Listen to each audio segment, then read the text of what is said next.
ښاغلي اقبال شاکر صاحب ستاسو هم یو لړۍ مننه چې تاسو دلته موږ له په دې روزګاره وخت کې چې کوم دی راغلی. ډېره مننه سید عادل صاحب. زه د وایس آف ټایم FM 105.6 حسن ابدال چې کوم اوریدونکي دي د دې کوم همکاران دي د دې مینجمنټ څوک دی نو زه ورته ډېر زیات درناوی لرم، ډېره زیاته شکریه ادا کوم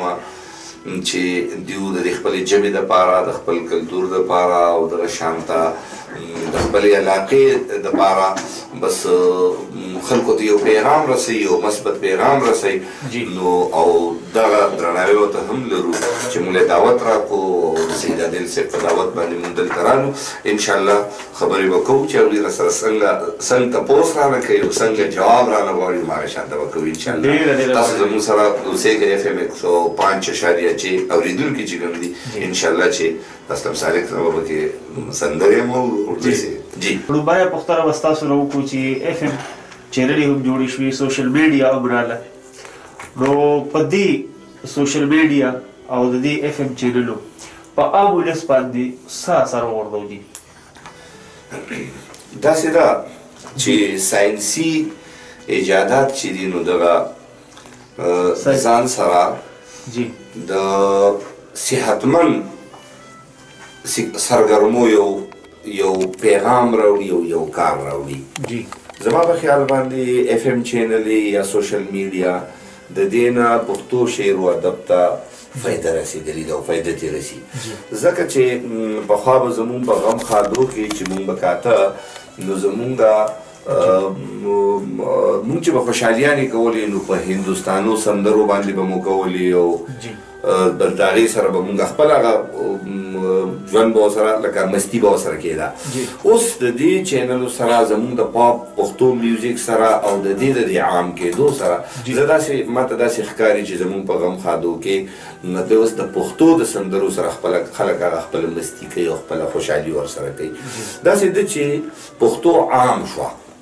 ډېر عام وګړي ته ورسېده، دا د دې چینلو په وجه باندې، دا د سوشل میډیا په وجه باندې.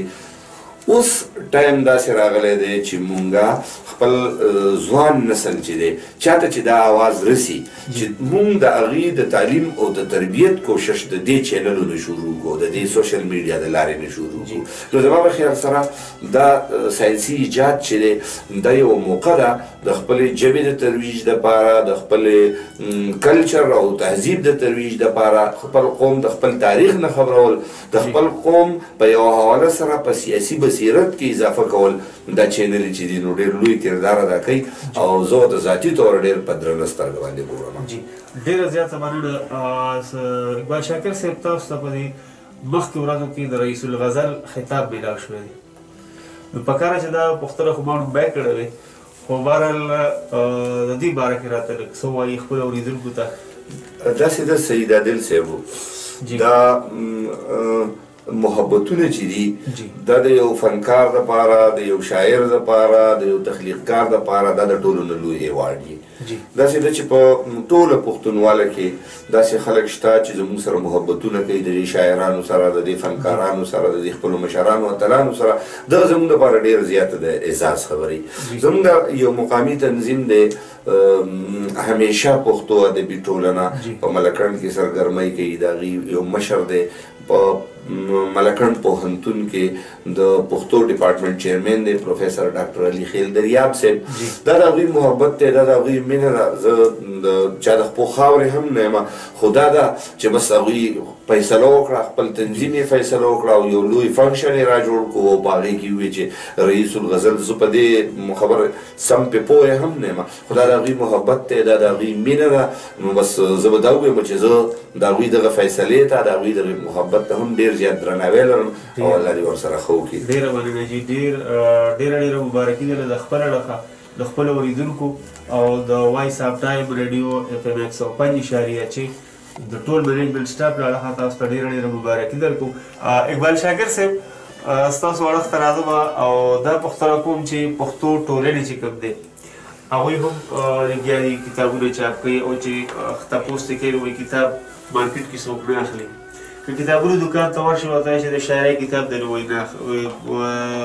نه خرڅېږي. څه وجه ده چې د انټرنیټ راتلو سره دا اثر پرېوت او که نه دي خلکو کې د پښتو لوستلو هغه شوق کم شوی دی داسې ده او دا بیا اکثر د پښتنو د کتاب نه دی داسې ده سید عادل صاحب زه خو چې ذاتي طور خپل کتاب ته وګورم جی د خپلو ملګرو عباسین صاحب کتاب ته وګورم نو ما دا زما په لاس کې دا کتاب دی ریدي رنګ یوبا دا په څلورم ځله بل ورځ چاپ شوی دی یعنی په 2014 کې او یو نو تقریبا 8 کاله کې نو 8 کاله کې دا څلور ځله چاپ شوی دی خلک نن ریدي رنګ یوبا نو خلک اخلي خلک ګوري د دې لپاره یو دوه درې خبرې دي زما خیال لري مخکې به کتاب چا نه اغوستو بالکل د مخصوص دوه څلورو شاعرانو کتاب به خرڅېدو اوس د پښتو کتاب خرڅېږي اوس داسې وشو چې په یونیورسټو کې پښتو څانګې پرانیستې شوې په کالجونو کې بي اس پښتو شروع شو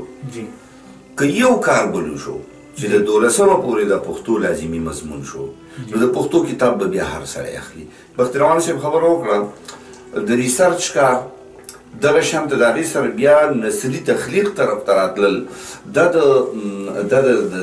د نصاب سره وابسته خبره ده نو چې کله اوس په دې مختلفو پوهنتونونو کې د پښتو څانګې پرانیستې شوې دغه شان بي اس په مختلفو کالجونو کې شروع شو دغه شان لکه زه به تاسو ته ووایم زه چې کله کالجز ته راغلم نو چې زه کوم کالج ته رالم نو هلته د پښتو یو سټوډنټ نو پښتو یو سټوډنټ نو چې سړی به راغی هلک به راغی چې زه پښتو اخلمه نو کالج کې به ورته د پښتو ټیچر نشتی او چې د پښتو ټیچر به کالج ته راتلو نو پرنسپل به ورته دلته سټوډنټس نشتی زه رالمه په وچ کلک زور باندې په سیکرټري ټلیفون کړی او په چاو چارج مې واخیستو او په ایډمیشن کمیټۍ کې کېناستم او چې داخلي مونږ کولې نو په هغه کال باندې ما 20 کسان په فرسټ ایئر کې داخل کړل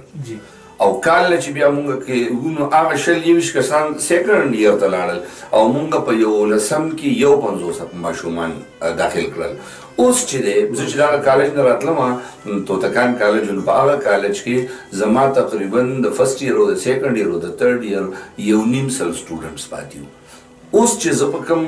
کالج کې یم نو زما سره په سیکنډ ایئر کې یو سل او څلور څلوېښت هلکان دي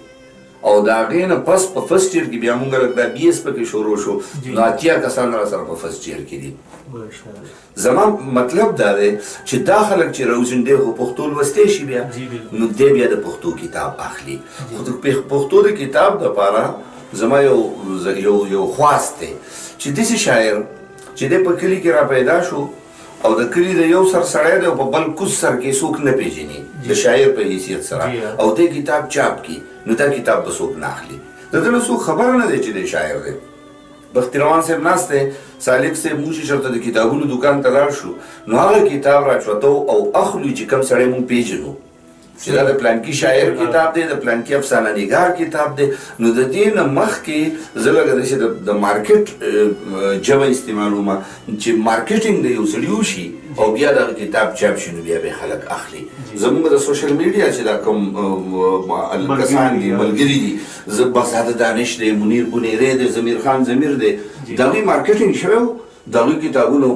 په میلو کې هم خرڅېږي خلک یې اخلي او چې خلک یې وپېژني نو بیا به کتاب خامخا خرڅېږي نو شاعرانو ته زما دا خواست دی چې د کتاب د چاپ کولو نه مخکې داسې مشاعرو له ادبي غونډو له داسې چې د ده ویزیبیلیټي او اویلیبیلیټي نو بیا به د کتاب خلک واخلي او په نامعلوم تاریخ کې چې زمونږ ژبپوهان او تاریخدانان د دې اړیکې د خپل تاریخ سره د ماضي سره د ډبرلیکونو سره او د دې سره میلاوي نو دا 4-5 زره کاله ته ځي دې ژبې ته چېرته هم سرکاري سرپرستي نه ده حاصله شوې دا ژبه چې ده دا په خپل ځان کې دومره قوت دومره طاقت او دومره سوچوالی لري چې د ډېرو لویو تهذیبونو په منځ کې هم دې ژبې ته نقصان نه دی رسېدلی په دې وسني یلغاري دور کې په دې وسني ساینسي دور کې چې ژبې لګیا دي ژبې خوري قامونه لګیا دي قامونه خوري دغه شان استحصالي طبقې لګیا دي غریب خلک خوري د پښتو د خوراک امکان هم پیدا کېدی شو خو که دا ادبي ټولنې نه وی ادبي ټولنې او جرګې زما په خیال سره ډېر لوی فعال کردار ادا کوي په دې ټوله پښتونواله کې زه په دعوه سره دا ویلی شم چې په زرګونو ادبي ټولنې موجودې دي په دغه زرګونو ادبي ټولنو کې مطلب دی چې زه به دا ووایم چې د په زرګونو نه زیات پښتانه شاعران قلمکاران ادیبان او فنکاران په هغې کې کار کوي ټول دغه ټولنې چې سرګرمۍ کوي نو د خپل جیب نه د خپلو بچو د خولو نه نوړی شو کوي او دغه سرګرمۍ پې کوي په 21 فروری باندې په ټوله نړۍ کې د مورنو ژبو عالمي ورځ نمانځلی کېږي ټولې پښتنې ټولنې تاسو که په دغه ورځ باندې رپورټ کول غواړئ او رپورټ کوئ یا رپورټینګ تاسو په سبا لګورئ نو زمونږ په علاقو کې او په کراچۍ کې او په لاهور کې او په کوټه کې او په افغانستان کې او چېرته چې پښتانه اوسېږي دوی به د خپلې ژبې دپاره یو وړوکې غونته کې لاریون یعنې واک هم کوي واړه واړه تقریبات به هم کوي کلي په کلي مشاعرې کېږي کلي په کلي اوس سیمینارونه کانفرنسونه کتابونه چاپ کېږي د کتابونو مخکتنې کېږي زما په خیال سره چې شاعران ادیبان او دغه ټولنې یو مجاهدانه کردار ادا کوي د خپلې ژبې او د خپل کلچر د ودې دپاره او د دې د ساتلو دپاره اوس سوال دا راولاړېږي چرته هم داسې نه ده شوي چې ژبه دې ترقي وکړي هغه دې د مارکیټ ژبه شي هغه دې د روزګار ژبه شي هغه دې د عدالتونو ژبه شي هغه دې د یو داسې ژبه شي چې لکه ترقي یافته ژبه چې ده نو چې دې ته سرکاري سرپرستي نه حاصله شوي نو داسې نه کېږي زمونږ په صوبه کې پښتونخوا کې چې څومره حکومتونه راځي نو دا د پښتنو حکومتونه راځي اوس که د هرې پارټۍ سړی دی دی خو پښتون دی که نه د بنیاد خو د پښتنو د یوې قبیلې سره به تعلق ساتي که نه د دې اف ام 105.6 په توسط سره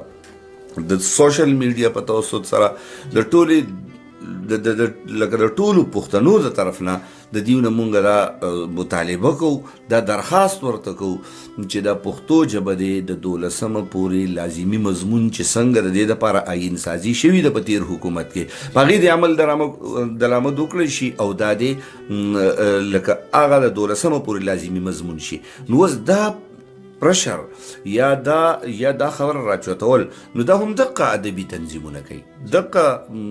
جرګې کوي نو زما په خیال سره ادبي جرګې او تنظیمونه چې د پښتو ژبې او کلچر د ترویج دپاره کوم کار کوي او په دې وخت کې کوم کوي نو مخکې داسې هم نه دی شوی او مطلب دا دی چې د دې جرګو په وجه باندې پښتو دا ده کور ته ورسېده لکه اوس خو به خلکو دا بلیم دا الزام په مونږ ولګېدو چې ګینې شاعران ډېر شو کلي په کلي شو کور په کور شو نو دا د جرګو په وجه باندې شو او دا ډېره ښه خبره ده شاکر صاحب دا راته وایي موږ د خیبر پښتونخوا خبره وکړه چې دلته حکومت د هغوی سرپرستي نه کوي نو زموږ د دې ملک د نورو صوبو د شاعرانو هم دغه حال دی هغوی حکومت سرپرستي نه کوي او که نه صرف د خیبر پښتونخوا سره داسې کېږي داسې ده چې زه په خپله سټډي چې خبره کوم یا په مشاهده باندې چې خبره کوم نو اردو زموږ قامي ژبه ده د ټول پاکستان د رابطې ژبه ده لکه موږ چې کله پنجاب ته راشو نو موږ دلته به اردو خبره کوو که د پنجاب نه څوک زموږ علاقې ته راشي نو موږ به اردو باندې خبره کوو زما په خیال سره د پنجابي چې ده نو دا د یو قوم ژبه ده بلوچي چې ده دا د یو قوم ژبه ده سیندي چې ده دا د یو قوم ژبه ده سرایکي چې ده دا د یو قوم ژبه ده نو پښتو چې ده دا د یو قوم ژبه ده نو قومي ژبې اصلا دا دي نو زما په خیال داسې مخکې چېرته شوي هم دي لکه ما چېرته یو ریپورټ داسې کتلی و چې د ضیاءالحق کله د دې وطن باچا و نو هغه یو نوټیفیکیشن داسې کړی و چې څومره دوی ورته د علاقایي ژبې وایي دوی ورته د لږو ویونکو والا ژبې وایي دا یې قامي ژبې ډیکلیر کړې وې نو زه وایم چې ټولې چې دوی ورته د علاقایي ژبې وایي که سیندي ده که پنجابي ده که بلوچي ده که سرایکي ده دا کوار دی دا کوهستاني ده زموږ د مقامي ژبې نو دې ته زما په خیال د حکومت هغه شان د سرپرستي نشته کومه سرپرستي چې لکه اردو ته حاصله ده یا د اردو لیکوالانی زه په خوشحاله هم یم یو کتاب به ولیکي د اردو یو شاعر یا یو لیکوال او ټول عمر بیا د هغه یو کتاب ګټې ته ناست یو خپل ټول بچي پې ساتي او خپله ټوله فیملي پې ساتي زمونږ داسې اتلان دي په دې دور کې ژوندي اتلان چې د خلکو د 50 نه زیات کتابونه دي او ډېر د معیار کتابونه دي که دی شاعر دی نو د 10 نه زیات کتابونو والا شاعران پکې هم شته خو هغه ته هغه شانته سرپرستی او زما په خیال یو بله خبره سید عادل صاحب زه کول غواړم هغه دا ده چې سټیټ چې دی که نه نو دا مور و پلار دی مور و پلار چې دی نو دی د خپل قام تربیت کوي لکه د خپل بچي تربیت کوي نو سټیټ له به پکاري چې هغه د دې خپل قام تربیت وکړي زما دا خیال دی چې که دې قومونو ته د دیو جبو ته هغه شانته پذیرایي او هغه شانته سرکاري سرپرستی حاصله شوه کوم چې د دې حق دی نو دا قومونه به دا به خوشحاله هم شي دیو به د خپل تهذیب سره هم مینه پیدا شي دیو به د خپلې ژبې په بنیاد باندې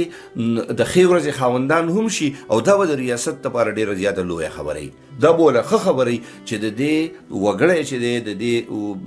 د دې د نورو ژبو ویونکی چې دی دا به خوشحاله شي نو مسلې به نورې نه جوړېږي نو زما دا خیال دی چې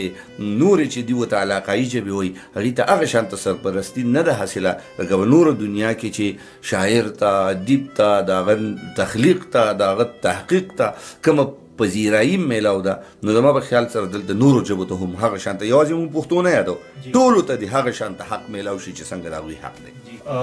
بختیوار وبخیر صاحب په خوښه مې د اقبال شاکر صاحب د به کلام واورو ډېر ښه ده ډېر خوند به وکړي اقبال شاکر صاحب شاکر صاحب راځي دا یو غزل یو مشاعرت بو کې مې ویلی هم دی تاسو سره به شریک کوم بختیروان صاحب چې پام ورته وکړه لږ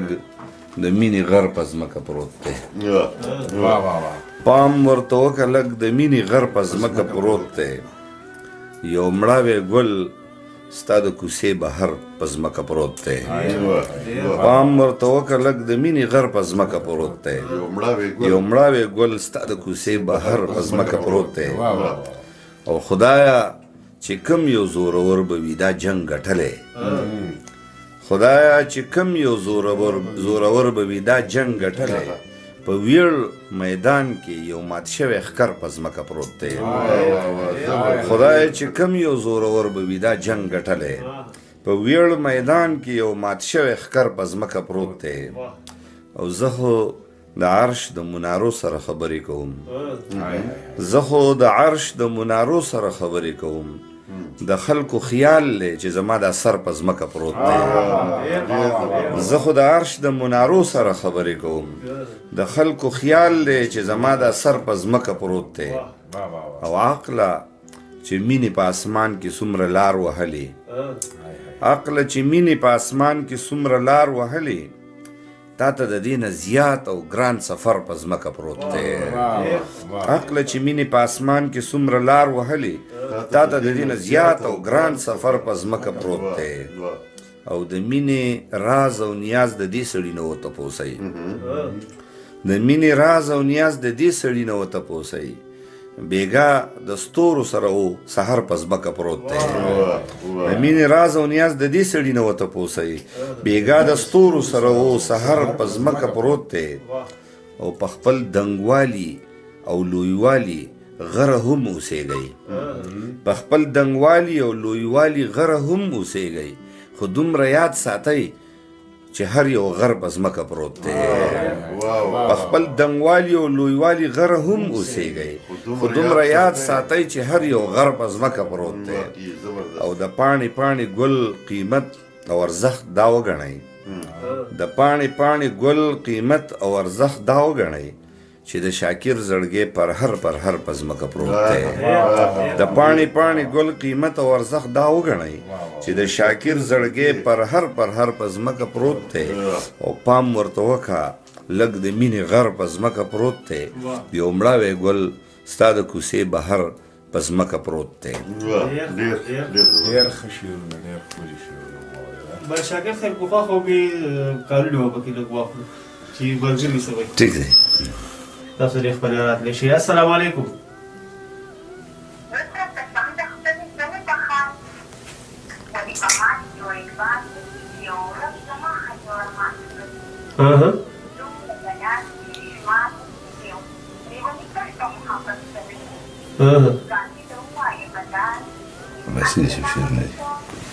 وعلیکم السلام. دا خور مې څوک ته او د کوم کلي نه ده؟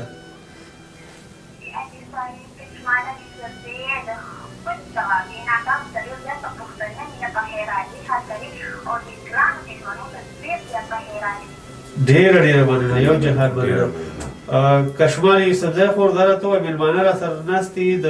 بټخیل ملکڼ پروفیسر اقبال شاکر صاحب، بختروال عمر خیل صاحب او اسلم سالک صاحب.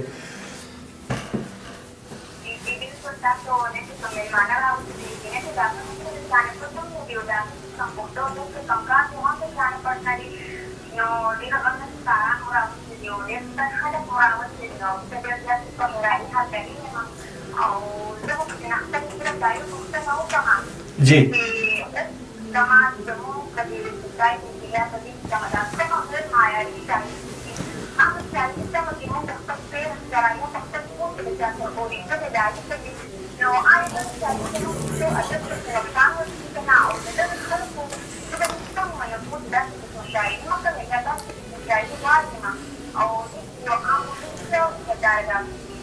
صحیح. تاسو دې دغه بلکې ټلیفون بلکې دغه د جواب درکې اقبال شاکر صاحب د جواب درکې. ښه ډېره ډېره مننه، یو جهاد مننه. شاکر صاحب د خور سوال وکړو چې د غیر معیاري کوم شاعري شوه شروع ده او هغه موږ د خپل فیملي سره خپلو وروڼو خویندو سره نشو اورېدی، نو په دې کې یو عام وګړی څه کردار ادا کوي؟ داسې ده سید عادل صاحب، دا لکه ډېر مهم سوال دی او د دې وخت د ضرورت سوال دی. مونږ چې کله په محفلونو کې کینو زموږ نورې خبرې نشته، هم دقه زموږ د هرې جمعې په ورځ باندې د ماښام نه پس تنقیدي غونډۍ مونږ چې اسې هم ناست یو، که په ګاډي کې ناست یو او که داسې ناست یو، نو مونږ هم دغه خبرې کوو چې زمونږ د معاشره به څنګه ښه کېږي، زمونږ د قوم مستقبل چې دی یا د قوم ځوانان چې دي د دیو تربیت به څنګه سم کېږي. نو یو ورځ مونږ خبره کوله په معیاري شعر باندې، نو مونږ ناستو چې ښه شعر کم شعر دی چې مونږ ته ښه شعر ووایو. نو غالبا بختي روان صاحب او عباسین صاحب او مونږ ټول، نو عباسین صاحب داسې خبره وکړه چې هر هغه شعر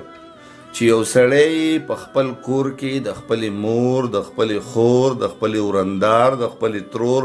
مامي د دې د مخې ویلی شي، بس دا ښه شعر دی، دا معیاري شعر دی. اوس خبره دا ده بختي روان صاحب وختي خبره کوله په ساهو هنرونو کې یا په دې په فنون لطیفه کې زما په نسبت باندې زه خو مات ګوټ شعر لیکم، د ټولو نه ګران څیز چې دی نو دا شاعري ده چې هغه د هغې د روح مطابق کې، چې هغه داسې بازاري غونته کې نه چې په هغې کې یو فلسفي یو تیم، یو خبره، یو پیغام پکې موجود وي، نو دا ډېره زیاته دا د مطالعې سره، دا د مشاهدې سره او دا د ذهني بلوغت سره راځي. په ابتدا کې زمونږ شاعران چې نو دیو د ځان ښودنې او د نرګسیت او د خودپسندۍ ښکاري، نو دی به شعر وایي او څه مخصوص غونته کې خلکو ته به یې رسئ، دا شعر به وي. بیا څه موده پس د هغه په شعر کې پوخوالی هم پیدا کېږي او ضروري دا هم نه ده چې یو شاعر نن د 20 کالو په عمر کې شاعري شروع کړه او د 80 کالو پورې د دې خامخا شاعر پاتې شي. داسې شاعران مونږ لیدلي دي چې یو کال یې شاعري کړې ده او یا 2 کاله شاعري کړې ده، شاعري دې پاتې شوې ده. وخت چې دی نو دا په خپله چاڼ دی، غلبیل دی، د رحمان بابا په دور کې او د خوشحال بابا په دور کې او زمونږ په دې ماضي قریب کې به څومره شاعران تیر شوي، خو چې کم د کار خلکو د چا په کلام کې افاقیت و، د چا په کلام کې مثبت رویې وي، د چا په کلام کې ذهني بلوغت و، د چا په کلام کې یو مثبت پیغام موجود و، هغه خلک پاتې شوی دی او نور خلک چې دی هغه ختم شوی. نو ډېره د تشویش خبره نه ده، خلک به راځي، شاعري به هم کوي.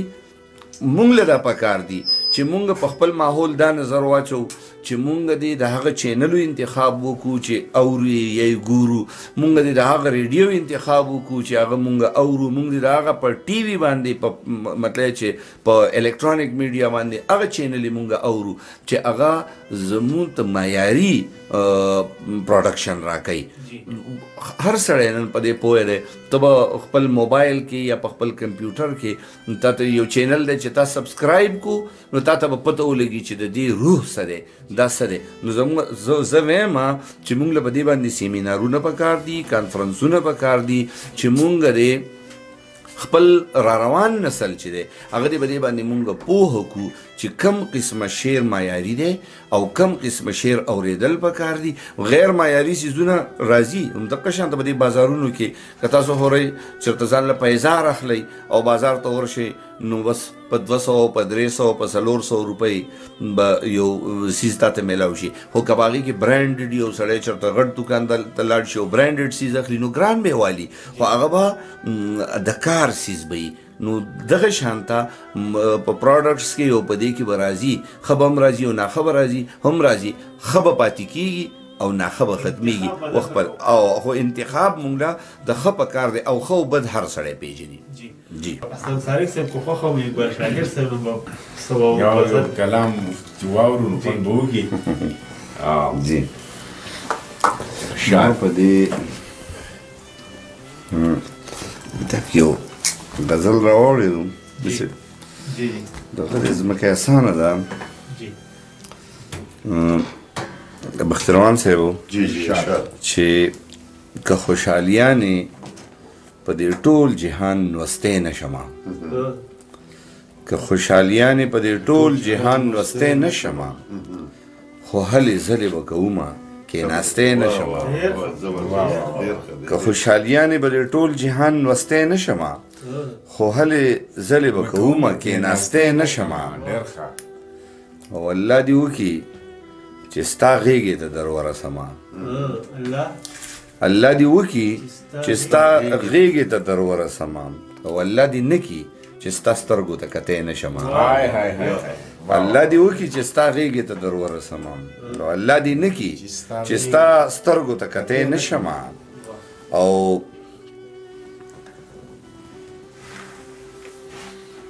د زمانې د محرومۍ تپوس د چا نه وکم، د زمانې د محرومۍ تپوس د چا نه وکم، دا ځمکه کلکه ده اسمان ته ورختی نه شمه. د زمانې د محرومۍ تپوس د چا نه وکم، دا ځمکه کلکه ده اسمان ته ورختی نه شمه. او زما وزرې د مشرق مغرب نه هم لوی دي،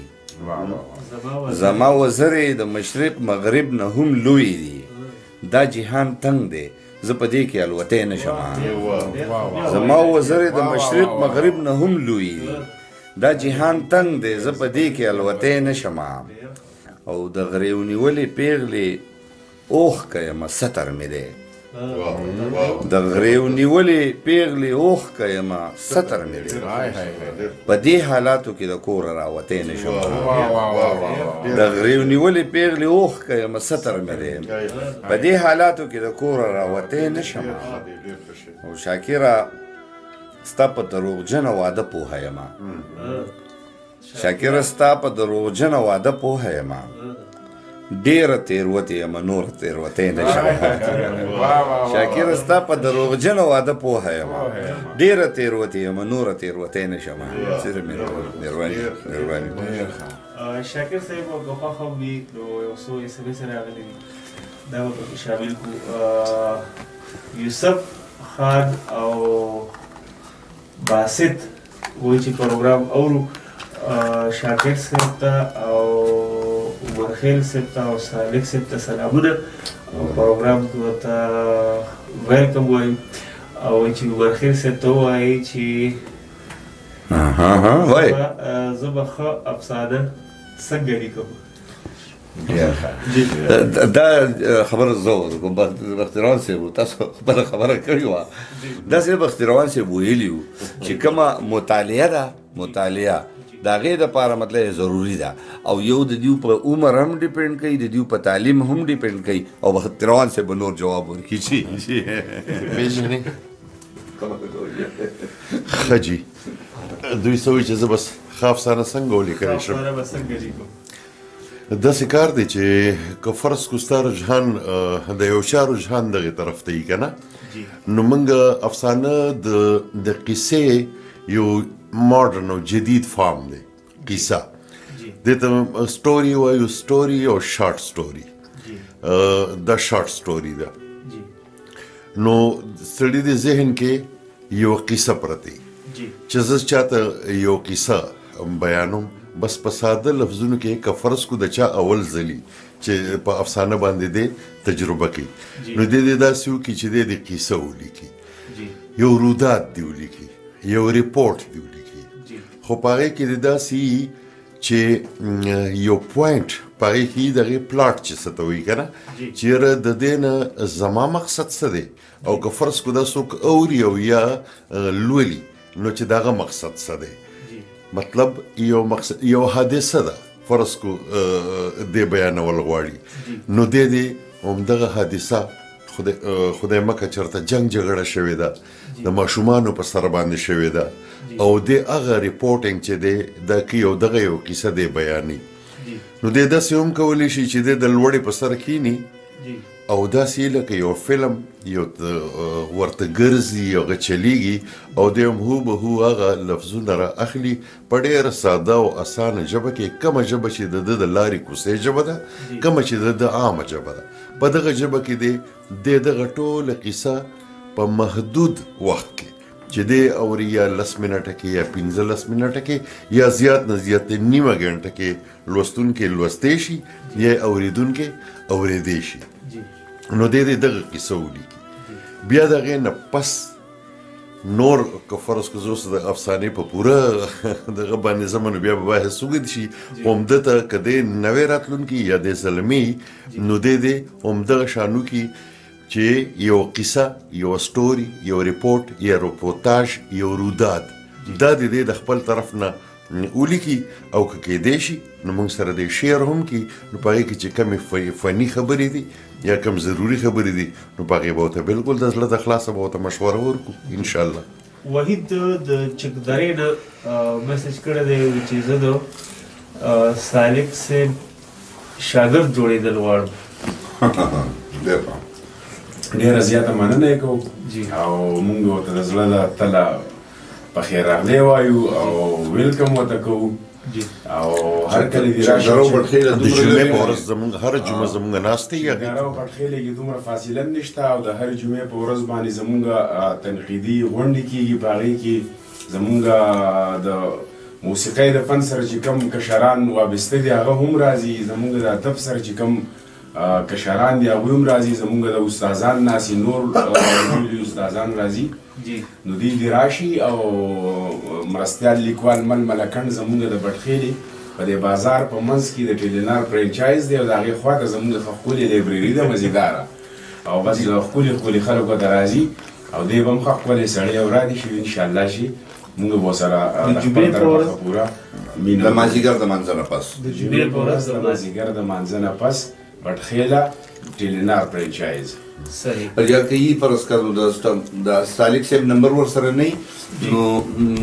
پروګرام نه لږ پس دی بیا ستاسو نه د سالک صاحب نمبر واخلي او سالک صاحب سره رابطه بیا کوي رابطه دي او بل اس ام اس راغلی دی جی سمیه د توتکان وایي چې شاکر صاحب ستاسو ټولنه ته موږ درتلی شو داسې ده چې څه وخت کې مونږ زموږ د ارګنایزیشن چې د مرستیال لیکوال مل ملکڼ نو دا رجسټرډ ارګنایزیشن دی نو زموږ په دې رجسټریشن کې زموږ په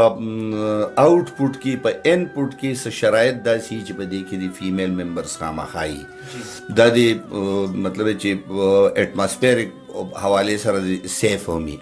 نو څه ټایم کې مونږ داسې کوشش کړی چې زمونږ خویندې زمونږ خپل زمونږ د کور افراد چې دي چې د دې ممبرشپ واخلي او دغه کېدی شي. نو فی الحال زمونږ سره مونږ چې کومې تنقیدي غونډې کوو په هغې کې زمونږ سره د زنانو داسې د ناستې څه اهتمام هم نه دی کړی. خو دا اوس زمونږ په ذهن کې بختیار روان صاحب ناست دی. بختیار روان صاحب د مرستیال لیکوال من ملکنډ صدر دی او په دې کابینه کې زه د جنرال سیکرټري په حیثیت سره کار کوم. نو اوس زمونږ په ذهن کې دا خبره راله که زمونږ لوڼه زمونږ خویندې داسې څوک یي او ادب طرف ته راتلل غواړي او سنجیدی لکه دغه شانته په بی ایس پښتو کې هغه سټوډنټس یي هغه په ماسټر کې سبق وایي هغه په بی اے کې سبق وایي او پښتو پکې وایي. نو مونږ داسې کولی شو چې د دې دپاره ځان له یو سیشن کې دوه تنقیدي غونډې کوو. ولې به نشي راتلی خو لږ ټایم به غواړي او بختیار روان صاحب به خبره وکړي. د لورکۍ ته به زه دومره خواست وکړم دا خبره به وکړم چې تاسو که فرض کو د ادب سره تعلق لرئ تاسو لیک کوئ یا نظم یا نثر نو تاسو فی الحال په زموږ سره موبایل په ذریعه د ټلیفون په ذریعه د اس ام اس د نیټ یا د نورو ذرایعو باندې یا د خپلو حوالو باندې که زموږ د کور نمبر اخلئ تاسو نو په هغه حواله باندې هم تاسو خبر هم کولی شئ خپل کلامونه زموږ سره شریکولی هم شئ او په دغه کې زموږ په اجلاسونو کې په دغه ذریعه باندې تاسو راتلی هم شئ. موږ ته صرف دا کلتوري طور دغه هرډلز دي چې دا ټولې پښتنې معاشرې ته دي. موږ غواړو هم چې زموږ خپلې لوڼه خویندې ورېرې ماشومانې د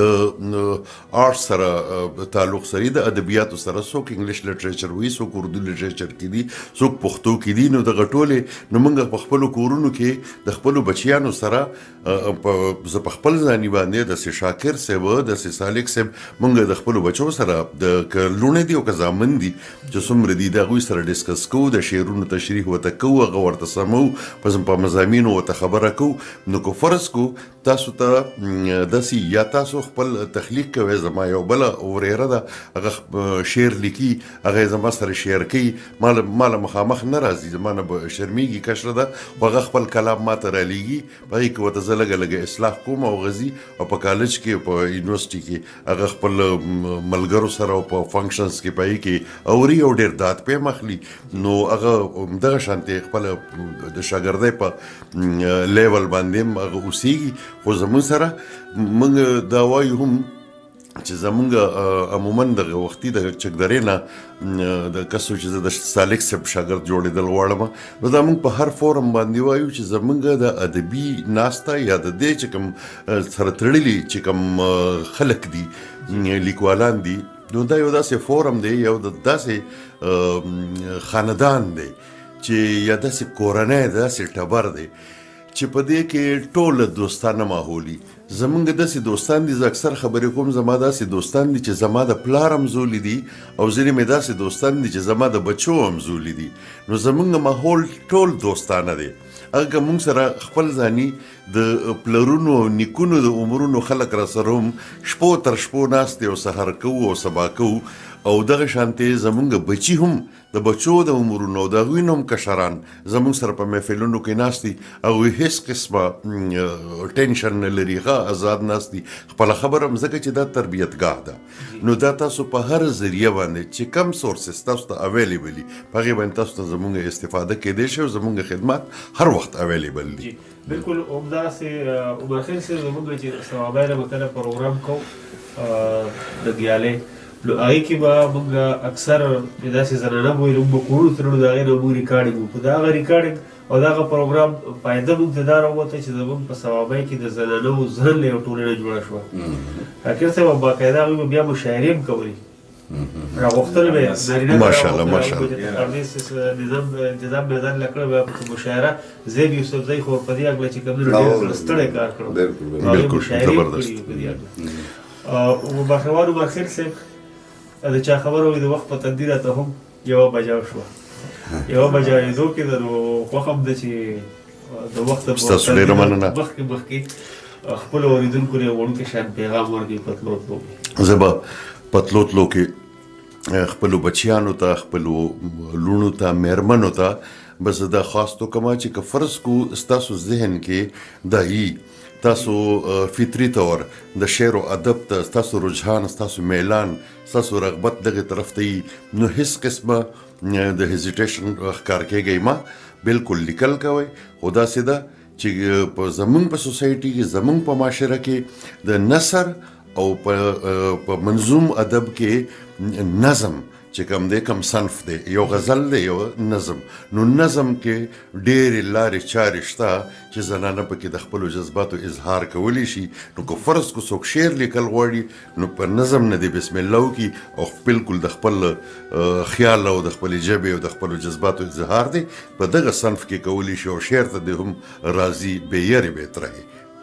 ډېره ډېره مننه دي ستاسو د مینې ستاسو د خلوص یو جهان مننه اسلم صالح صاحب موږ وایو چې ډېره زیاتې خبرې وکړو 2 ګنټې ډېره زیاتې نو 2 ګنټې داسې په منډه ډېر زیات خوند یې وکړو ټولو په شریکه باندې پروګرام ډېر زیات ما خو دې ډېر خوند واخیستو او ستاسو راته پته نه لګي خو زما اندازه کېږي چې تاسو ته مو خو پوره خوند واخیستو او بس د ټولو اورېدونکو مینوالو د هغوی ډېره زیاته مننه کوو ستاسو ډېره مننه کوو چې دغه شانتي پروګرامونه وخت ناوخت را جوړوئ او خپل دغه ادیبان او شاعران نازوئ نو بس ډېره زیاته مننه کوو ستاسو ټول ښاده او ښاده اوسئ جی په تلو تلو کې به راشو اقبال شاکر صاحب طرف ته اقبال شاکر صاحب یقین وکړئ زړه نه کېږي چې ستاسو نه اجازت والو او لاړ شو خو د وخت مجبوري ده ښه داسې ده چې الله دې تاسو هم ژوندي لري الله دې د وایس آف ټایم اف ام 105 اشاریه چې د دې اورېدونکي دې هم خدای ټول لري او خدای دې مونږ هم لري نو مونږ به بیا راځو بیا به راځو د هغه ځای نه به خبرې کوو داسې خبره نه ده دا زموږ یو مسلسل عمل دی داسې به کوو تاسو د پیغام خبره وکړه بختیروان صاحب شاعرانو خپلو زموږ زنانه شاعرانې بچی چې هغې ته خبره وکړه زه عام طور خپلو پښتنو بچو ته دا خبره کول غواړم چې دا د مطالعې دور دی دا د تعلیم دور دی دا د مقابلې دور دی دا د ډیویژنونو دور نه دی دا د پوزیشنونو دور دی نو چې څوک کم سبق وایي په کم مکتب کې دي په کم پوهنتون کې دي په کم سکول کې دي نو خپل متعلقه مضمون او متعلقه کلاس کې دی ډېر زیات کوشش کوي چې په ښه پوزیشن سره ځان پاس کړي دغه شانته د پښتو په حواله سره زما زه ډېر زیات خوشفهمه یم که دا وخت چېرته په پبلک سروس کمیشن کې په خیبر پښتونخوا پبلک سروس کمیشن کې په کالجز کې په یونیورسټیز کې پوسټونه نو ډېر زیات چې دي نو دا د پښتو را روان دي زما دا خیال دی چې پښتو طرف ته دی طالب علمان راشي ماسټر دی وکړي بی ایس دی وکړي ایم فیل پی ایچ ډي دی وکړي مستقبل کې د دې ژبې ته ښه د مارکیټ ژبه جوړېدو واله ده دې ژبې ته ډېرې لارې چارې کولاو دي او پرتې دي ورته او د دې ژبې ویونکی په دې کې ډیګري اخیستونکی که چېرته غټ نوکري بیا نه مومي خو د ده به تاریخي طور د ده به کلتوري طور د ده به سماجي طور دومره تربیت وشي چې دی به ډېر ټیک ټاک ژوند تېرولی شي ځکه چې سبجیکټ چې دی دا کلچر ډیولپ کوي نو چې پښتو یو سړی وایي نو هغه به د خپل تاریخ نه خبرېږي هغه به د خپلو اتلانو نه خبرېږي هغه به د خپل کلچر نه خبرېږي هغه به د خپلو ذمهوارو نه د حجرې او د جومات د رول نه د دې نه به خبرېږي نو د پښتو سره د مطالعې سره او د کتاب سره ځان وابسته ساتل پکار دي ځکه چې دا د مقابلې دور دی او پښتون ته یو ډېر لوی انقلابي جنگ چې دی چې هغه به د ټوپک جنگ نه وي هغه به د تماچې او د بم جنگ نه وي هغه به د قلم او د کتاب جنگ وي هغه جنگ ورته په سر باندې پروت دی نو د دغې جنگ د تیارۍ دپاره د کتاب سره او د خپلې ژبې سره او د خپل کلچر سره د مینې څرګندونه وکړي او دې طرف ته دې خامخا راشي اقبال شاکر صاحب ستاسو او بختیروان عمر خیل صاحب اسلم صالح صاحب ستاسو په آخره کې یو ځل بیا مننه کوم چې خپل قیمتي وخت موږ راکړو او موږ سره شریک کړو ستاسو یو جهان مننه او بیا دا هم تمه ساتم چې په روانو وختونو کې به هم زموږ د خپلو قدرمنو اورېدونکو سره همدغه مینه تاسو روانه ساتئ انشاءالله ګران اورېدونکو هغه ګړی هغه ساعتونه هغه وختونه هغه لمحې په سر ولاړې دي کوم چې به زموږ ستاسو عرضي بېلتون راولي که ژوند وفا وکړه ساګانو مې وفا وکړه انشاءالله په راروانه اونۍ کې بیا د 9 په ورځ یعنې د منګل په ورځ او د شورو په شپه باندې به بیا ستاسو کوربه سیدادل د 11 بجو نه تر 1 بجې پورې د یو نوي مېلمه سره بیا حاضرېږي تر هغه دمه پورې که د خولې نه مې داسې خبره وتلې وي چې ستاسو خاطرې مې ځینو شوي وي ستاسو زړه ته پرې سازار رسېدلی وي د هغې دپاره غواړم د زړه د کومې د ستاسو نه بښنه او ډېره زیاته مننه به کوم چې 2 ګنټې مو زموږ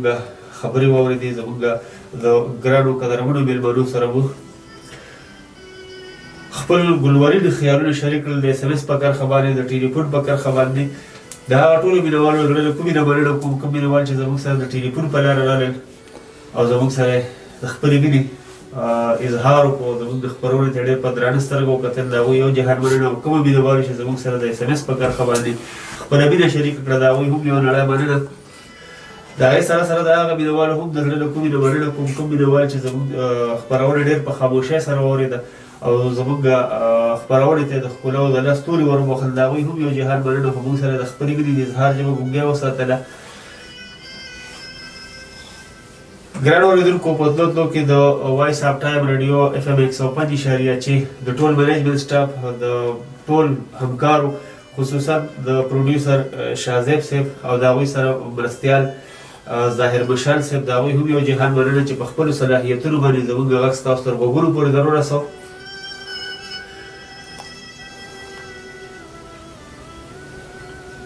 په توګه کې لکه اول کله په شان زاړه درخواستونه پیغامونه ورته زه کرم چې پیغامونه خو ډېر لوی خلک ورکوي او زه خو ستاسو د خپو خاورې چې خپلو بچو له په لاسو کې قلم او کتاب وله ورکړي د هغوی د لاسو نه نشه یي څیزونه ټوپکې تمانچې په زور واخلي پر ځای ترې واخلي او په لاسو کې وله د یو روښانه مستقبل په شکل کې قلم او کتاب وله ورکړي دویم عاجزانه درخواست چې پښتو وایي پښتو لیکئ او پښتو کوئ هم او په تلو کې د یو څو ټپې مې د ګرانو قدرمنو مېلمنو ته ډالۍ چې الله دې بیا راوله یاره الله دې بیا راوله یاره ماشوم زړګی مې درپسې جړا کوي او چې رخصت اخلي منګول راکړه چې رخصت اخلي منګول راکړه چې پناه کېږي مخ راواړوه مینه او دا ته چې ځې اخر به لاړ شي دا ته چې ځې اخر به لاړ شي ما ته ګړی په ګړی مه وایې چې زما ګرانو قدرمنو اورېدونکو ستاسو کوربه سید عادل به هم ستاسو نه اجازت اخلي د عباسي یوسفزي صاحب په دې یو شعر باندې لکه د نور کله په شان د روایاتو تر مخه چې د خدای دپاره پښتنو ځانونه وپېژنئ د خدای دپاره پښتنو ځانونه وپېژنئ ستاسو دپاره خو به ځان له پیغمبر نه راځي چېرته هم چې ښه ادب او ښه بریالي اوسئ کور مو ودان شپه مو په خیر د دې الله په امان